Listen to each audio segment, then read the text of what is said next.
The worst feeling I've ever had in my career is having to sit across from a father of 3 young children and tell them that we're terminating their employment, because I know how devastating that can be for them. And I also know on the other side of the table that their leader and their workplace really failed to help get them back on track, to help figure out the obstacles and what was going wrong, and help to really get them going in the right direction.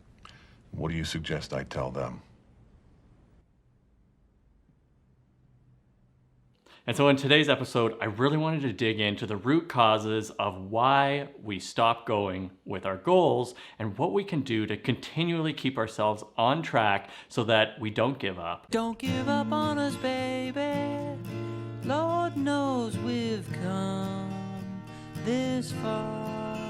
So there are plenty of reasons why you might give up on a goal, but I've narrowed it down to 3 of the biggest internal reasons that stand in most people's ways. So I'm going to talk about each of them, and I actually have some different strategies that you'll be able to put into place that are going to prevent these from taking over and winning in your battle against reaching your goals and making your daily habits happen. The first big reason why we don't stick to our goals is something called goal amnesia. This is probably the first time you've heard it. It's just a really practical way that I use to describe the art of forgetting your goal.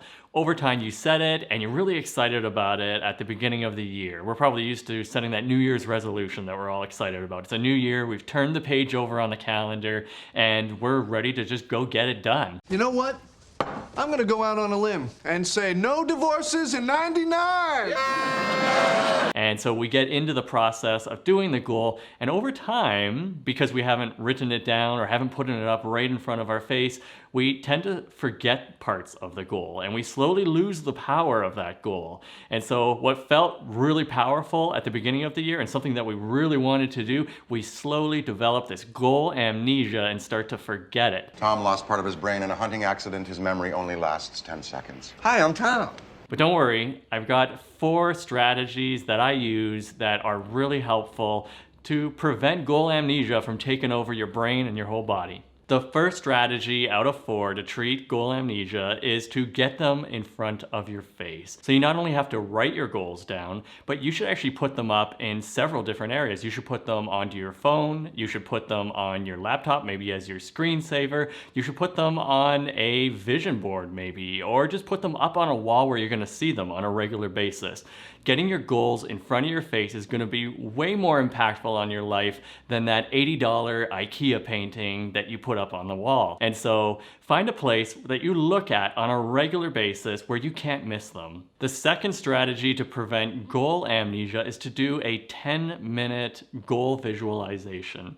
So a lot of people are used to the idea of meditating for say 10, 15 minutes a day. But one of the things that doesn't come up enough is actually visualizing your goal. So it's one thing to set a goal, but you also want to, on a daily basis, picture your goals, visualize them 3 months from now, 6 months from now. When's the end date of that goal? What is the result of that goal a year from now, if that's the date that you've put on it? Do that every single day and visualize what it feels like to be succeeding with that goal. Actually feel it in your heart, the feelings that you would feel. How do you look? How do you act when you complete that goal?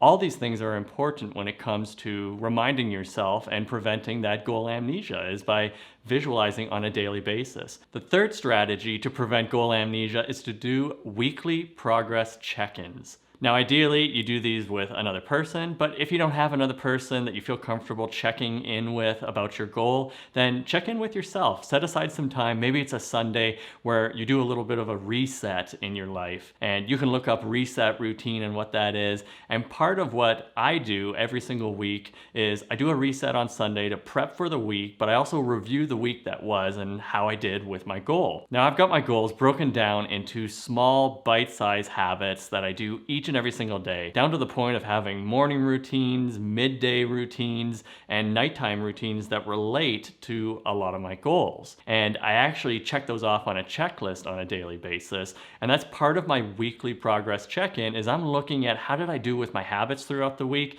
and do I need to tweak or adjust any of those habits so that the week ahead is going to be a successful week for me. Now, the fourth strategy to prevent goal amnesia is something I do every single month with my wife. It's called a monthly monthly reset. So a monthly reset is a day every single month that you put aside specifically to reset your mind. And that means like looking at some of the patterns, some of the habits that you've been using throughout your previous month, what roadblocks maybe are getting in your way and preventing you from executing certain parts of your goal, and how do you move forward to interrupt the patterns that are causing issues with your goals. And so I meet with my wife, we figure out all those different patterns and figure out strategies and best practices to overcome them together. And then we strategize for the month ahead how we can adjust our habits so that we can successfully execute them and continue moving forward and keep going with our goals. I'm breaking down here, I'm losing it, I'm on the verge. Get yourself together, man! Hold me.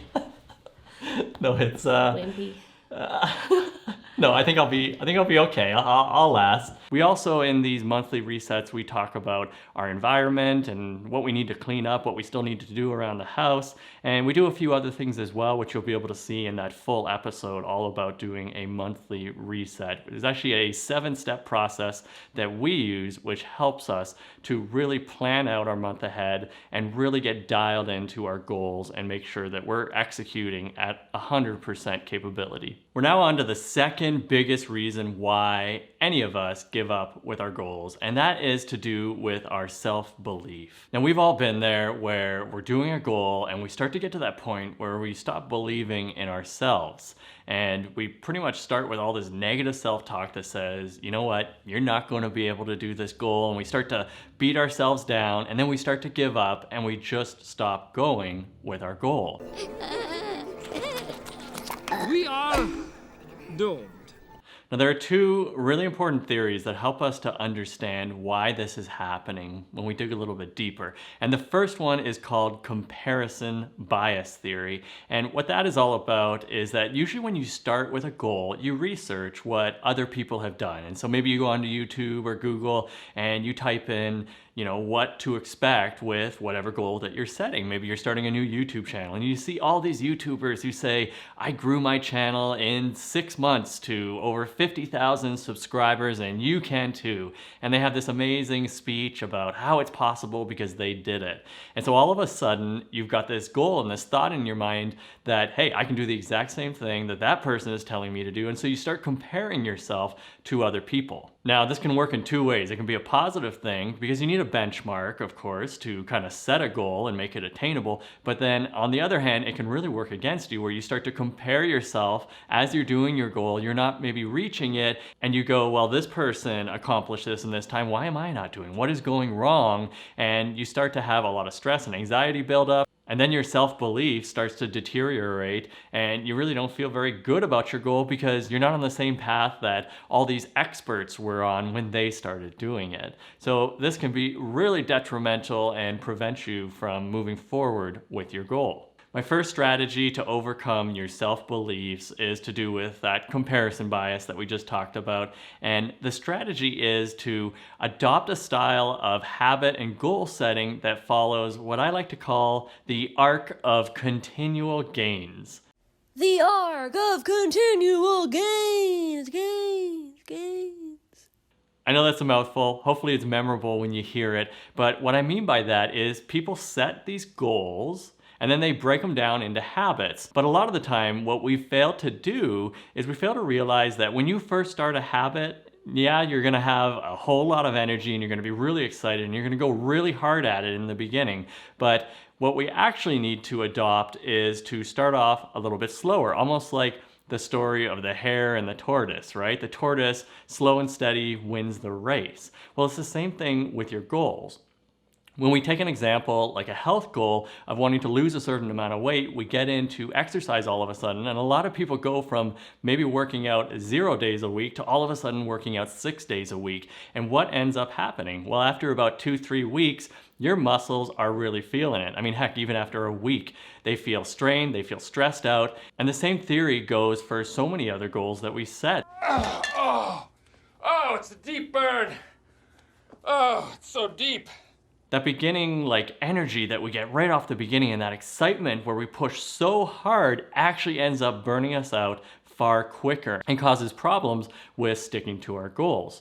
So usually when I set goals with people, I actually tell them to hold up a sec. In the beginning days, your first few weeks, plan out your habits in a way where you're going slower at the beginning and then follow like an arc up. And what I mean by that, if you look at the graph here, look at this graph!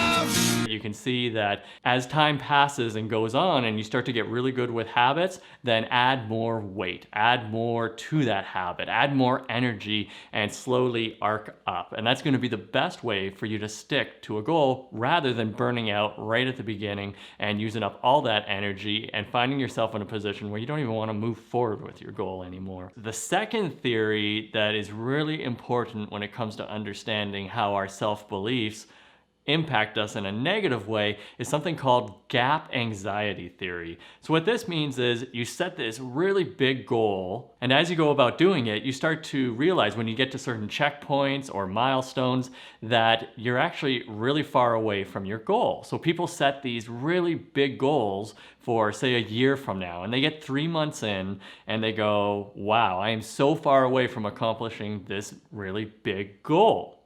You've probably heard the phrase to set like big, hairy, audacious goals. Well, that style of goal setting really actually can hurt people's self-belief in themselves because of this theory, the gap anxiety theory. A strategy to overcome that, and this is my second tip when it comes to your self-beliefs, is to adopt a strategy that I call the reasonable probability of success. It's just like if you were to enter a casino and you're pretty new to gambling. The best idea for you is to go to the games that are a little bit easier to understand and have better probabilities of you winning. Well, the same thing goes with your goals. You want to make sure that when you set the goal, that you don't set it too far out like I talked about earlier, but that you set a shorter goal with kind of a lower level of difficulty. It's kind of like when you're playing a video game as well. You start off on the easy level and then you start to increase the difficulty level to medium and hard, right? Well, you want to do the same thing with your goals. Start off on the easy level. Set really short-term goals. It could be just a month-long goal or a 2-month-long goal, and start with that and just getting into the rhythm of playing the reasonable probability of success game with your goals. We're now on to the third and final reason why people don't stick to their goals, and that is because they don't enjoy the process. There are a couple things happening that cause you to start to not enjoy certain processes of your goals. And one of those things is called first-timers discomfort theory. We've all been in that circumstance where we're doing something for the very first time, and there's a lot of things that we have to learn. And there's parts of the process where we just really don't enjoy the learning process because there's a lot of stuff to learn. I'll give you a perfect example. When it comes to doing a YouTube channel, you have to learn how to edit your videos and use editing software, learn all about cameras and how to use the different lenses of the cameras. And there are so many other parts to this process that I don't even have time today to really describe. But ultimately, there's going to be a few parts of every process to do with any goal that you're just quite simply not going to enjoy, or it's going to be uncomfortable. So my goal with some of the strategies today is to help you become a discomfort enthusiast. The very first strategy I have in this section is to write down a list of whys. It sounds simple, but so few people do it. They go and they set goals and they go, I really want to accomplish this thing, but they don't write down enough powerful whys. You need to build up as much leverage as possible when it comes to goal setting. And that's where this list of whys and reminding yourself of them really comes in handy, especially if you're doing that daily visualization routine that I talked about earlier today. You can visualize a lot of these whys, and they're going to push you through some of the most difficult moments of discomfort when you don't feel like doing certain parts of the process. So take the time and list as many whys as possible and make sure that they're as powerful as possible and they really hit the root of the purpose behind the goal and why it's so important, so meaningful for you to complete the goal. The second strategy I have for you is to reduce as much friction as possible. So there are undoubtedly going to be parts of the process of any goal that are just mundane, are challenging, difficult, are new for you to learn because it's the first time you're doing it. What you need to strategize is what are all the areas where there's a lot of friction. And these are things that are causing you to get frustrated, that are causing this to be difficult. They're causing that discomfort. So you want to figure out what those areas are and how can you prevent that friction from occurring. What I tell people when they're doing their habit systems is to put together all their cues and reminders that are going to trigger them to do certain habits. So the best way to think of this is you're planning to beat your future self. That's how I imagine it. I know how I'm going to be tomorrow when I have to edit this video. I know the things that are going to challenge me. I know where I'm going to run into friction. And so what can I put into place that kind of pushes me forward in those moments? So I'm thinking about how can I beat future Brad in this circumstance? My last strategy of the day is to continually venture down different roads, take different routes. So you've probably heard this before. Someone's given you a tip to take a different route home from work. If you haven't heard it before, what it means is that your brain is just linked up to certain habits that you just follow, and they feel almost like they're mundane. And so we're just used to them and we do them and they're just comfortable. What we need to start doing is putting ourselves in uncomfortable situations and get really used to the feeling of being uncomfortable. These days, everything is created. Our phones, all the different apps on our phones, all the different things in your computers are created to make things as easy as possible for you. So the moment you come up to roadblocks or anything that is uncomfortable, you get more stressed out, you get more anxiety, and these things all lead to preventing you from moving forward with your goal and hitting big roadblocks and sometimes even imploding.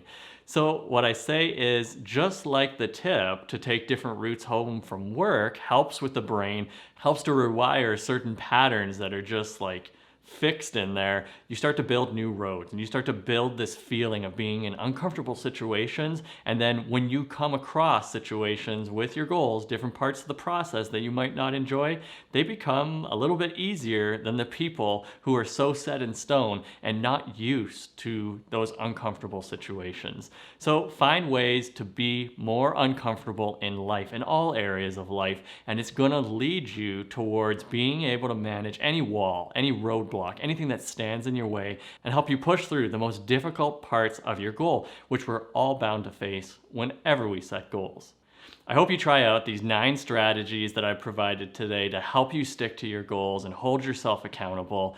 As mentioned before, I have this monthly reset video right here for you that you might want to try out for yourself. Click that to watch that video, or I have this how to set goals video that you might want to click right here. Thanks so much for watching, guys, and don't forget to subscribe and like this video. It's been an absolute pleasure. We'll see you in the next video.